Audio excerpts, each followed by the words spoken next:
All right, everybody, what is happening? Happy New Year to everybody that is listening right now. I am excited to see what this year will bring in 2022. Starting the new year fresh. I know many people have goals they want to accomplish this year. All I'm going to say is that it takes discipline and commitment to achieve them. As Psalms 37:5 says, commit your way to the Lord. Trust in Him and He will do it. Yes, people, God will do it. And honestly, I pray and wish everyone a successful year. Breakthroughs, miracles, blessings, and answered prayers. Now moving on, let's go ahead and get to it. We are finally starting a new relationship series, and I am pretty excited to speak about this topic. I've been wanting to speak about this topic for so long. I just wanted to kind of sit back a little bit and process some things, take my time on this.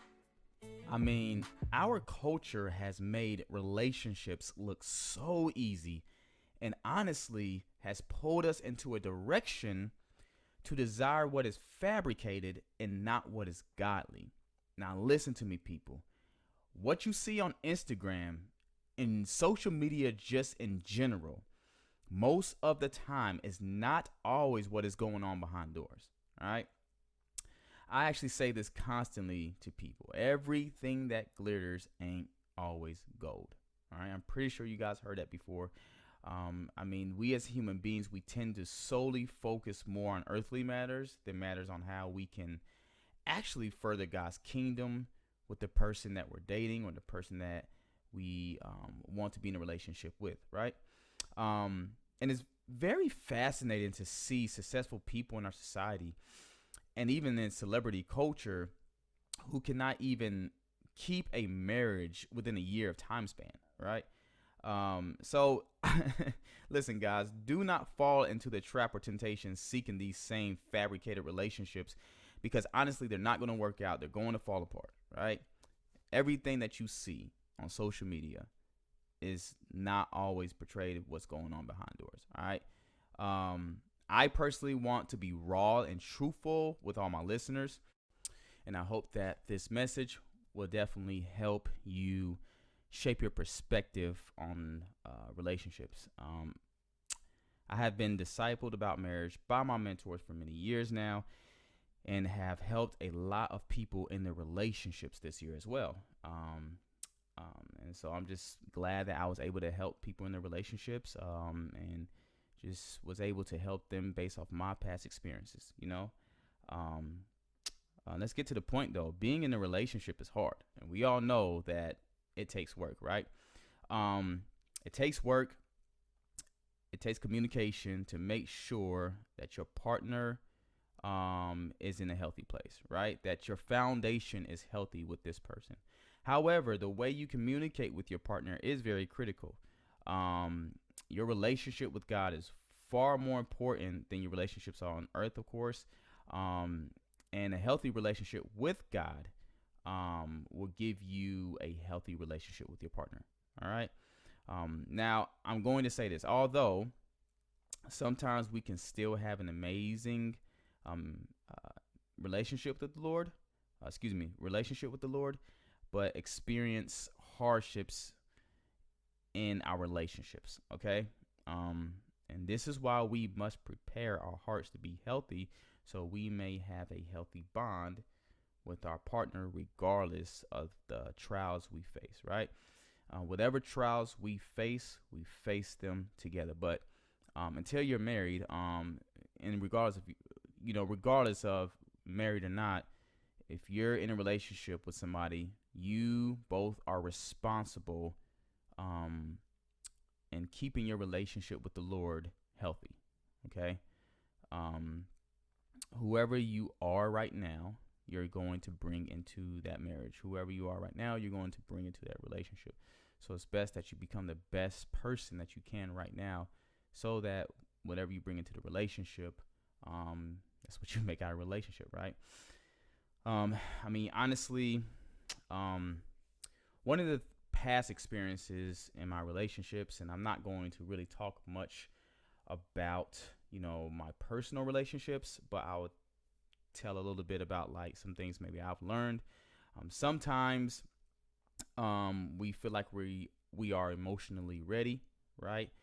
And in reality, we are not. And so sometimes we will rush into a relationship, and instead of the relationship being led the way God wants you to lead it, you start to lead it with emotions, right? So you emotionally lead this relationship, and maybe the reason why we do this is because of we might be we fear of making a mistake, or maybe we had made a mistake.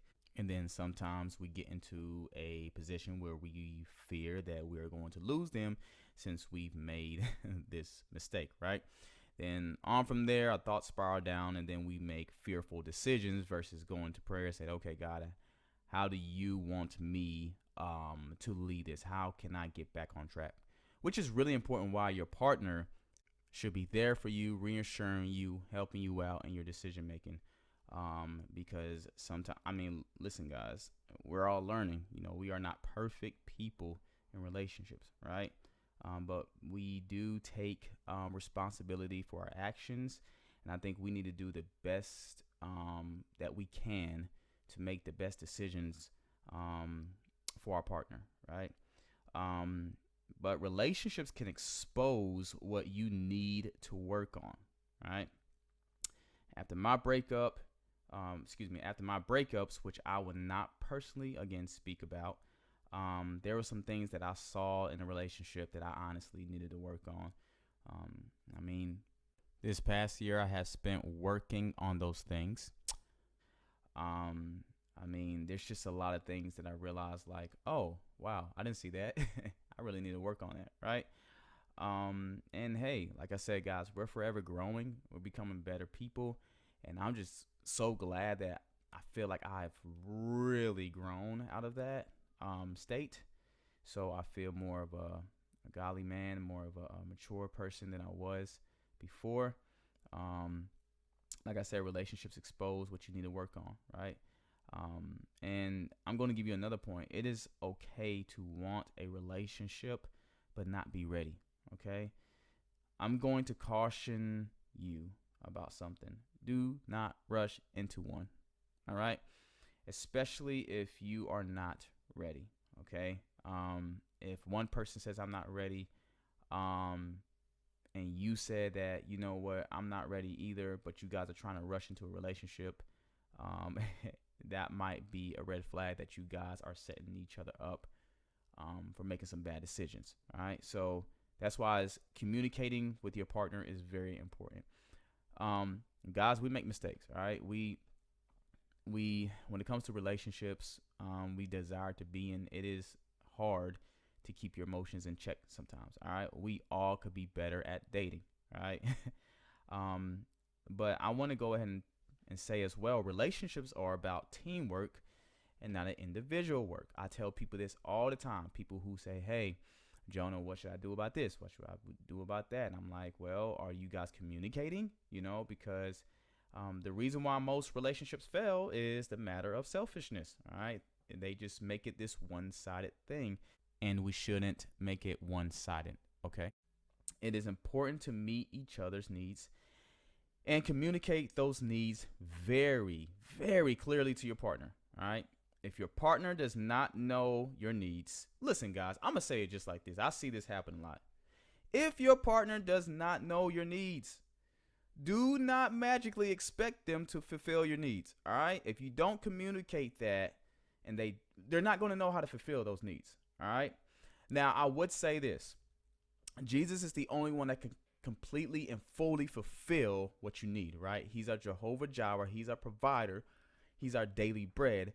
But when it comes to partnering with somebody, okay, there's some things that we do need to help fill the needs of our partner, right? But also remember, you also have needs as well. It is critical to communicate your needs to them as well, all right? Now, the reason why I say this is because this way you are working as a team by becoming selfless, all right? This humbles you by serving one another, leading to an honoring relationship with God, all right? I mean, guys, there's things I wish I could have changed. But I switched my mindset and I said, you know what? Instead of saying there's things I wish I could have changed, instead I switched that mindset to things I can work on and master. All right. I'm forever working on myself. I'm bettering myself as a person so I can become a better person in the relationship. All right. And so should you. And I would encourage you to write down the things you need to work on. Right. One of the things I realized I had to work on was passivity, right? What's very interesting is I am not really a passive person. When it comes to my friends, like when somebody offends me, I am very quick to like call them out on it. either I pull you aside, I'll call you. I said, look, man, I feel this tension. We got to get this. We got to settle this, right? But sometimes when it comes into a relationship, it's like those things change because you start experiencing things that you're not used to, experiencing, right? So the same person you were as a friend, continue to be that person in a relationship, right? Do not change up. Now, I would say this, although sometimes we change, once again, because we face a challenge we have never faced before, okay? And this is where your partner needs to give room for grace. It's because we face challenges we never faced before. Do not expect your partner to be perfect.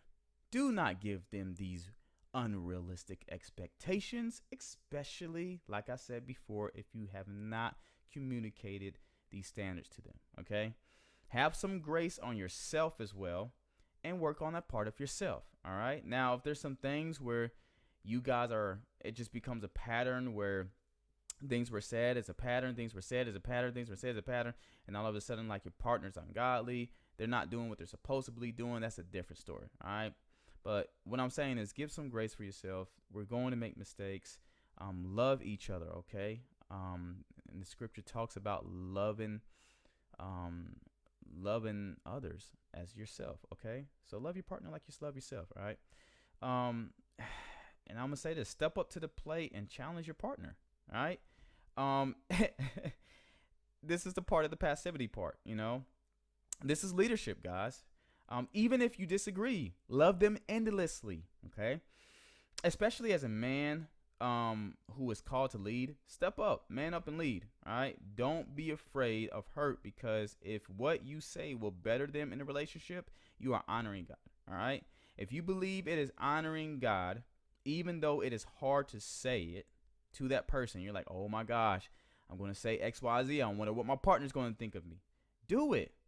Because what you make of your relationship, you can bring into your marriage, okay? It's a communication, it's teamwork, all right? If there's something that my partner sees in me that I should not be doing, I expect my partner to call me out, all right? But sometimes we become passive because we're afraid that if we say X, Y, and Z, we're going to hurt this person's going to let us go. And then, well, I'm going to say this. If the person lets you go because you was being truthful and honest with them, they got to work on that, all right? That's them having pride, underlying the pride in their heart. Like I said, in a relationship, it's about being selfless, all right?